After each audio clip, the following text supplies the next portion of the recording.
बैठा हुआ था।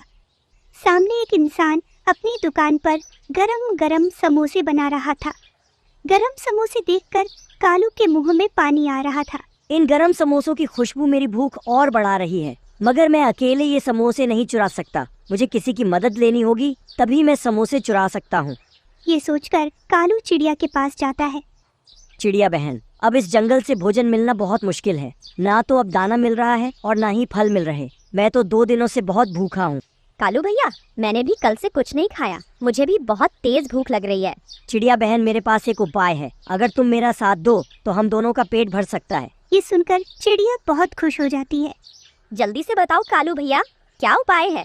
हमारे जंगल के पास ही एक इंसान की समोसों की दुकान है। अगर तुम मेरे साथ चलो तो हम उसके समोसे चुरा सकते हैं। कालू भैया, मगर मुझे क्या करना होगा? मैं इंसान की दुकान के पीछे छुप कर बैठ जाऊंगा और जैसे ही इंसान किसी काम से जाए तो तुम ऊंची आवाज निकालना।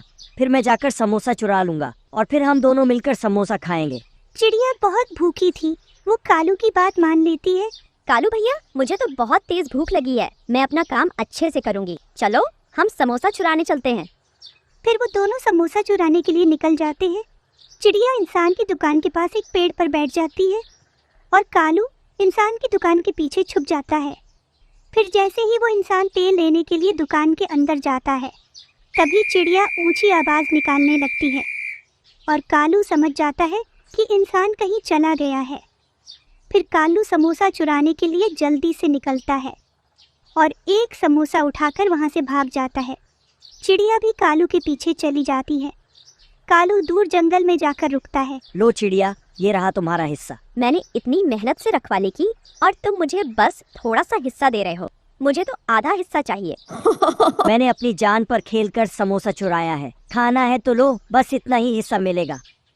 फिर चिड़िया वो छोटा सा समोसे का टुकड़ा खा लेती है, जिससे उसका पेट भी नहीं भरता और कालू जी भरकर समोसा खा लेता है। फिर दोनों अपने घरों को चले जाते हैं।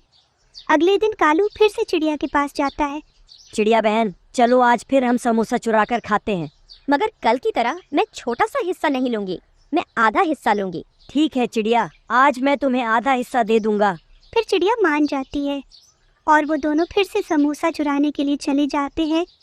चिड़िया फिर से पेड़ पर बैठ जाती है और कालू दुकान के पीछे छुप जाता है।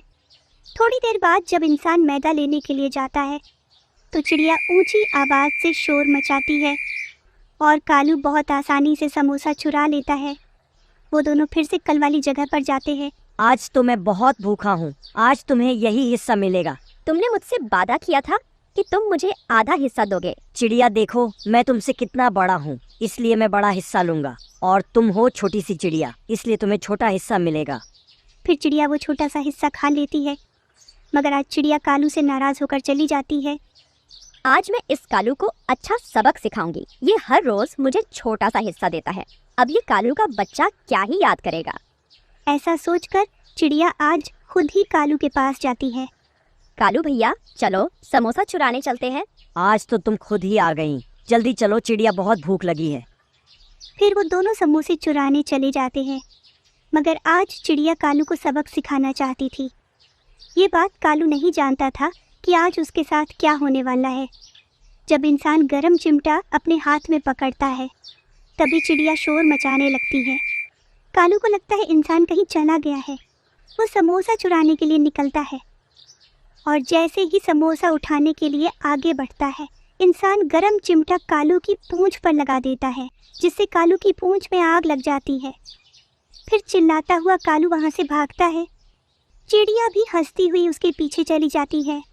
चिड़िया बहन, मेरी पूंछ से धुआं निकल रहा है। जल्दी से मेरी पूंछ की आग बुझा दो, नहीं तो मेरी पूंछ जल जाएगी। याद करो, तुम हर रोज मुझे थोड़ा सा हिस्सा देते हो। अब मालूम हुआ छोटी सी चिड़िया के पास भी बड़ा दिमाग है। अब जलेगी तुम्हारी पूंछ और मैं मजे मारूंगी। फिर कालू वहां से भाग जाता है और नदी में कूदकर अपनी पूंछ की आग बुझाता है, मगर तब तक कालू की आधी पूंछ जल जाती है। इस तरह कालू को उसके किए की सजा मिलती है। प्यारे दोस्तों, इस कहानी को लाइक और चैनल को सब्सक्राइब करना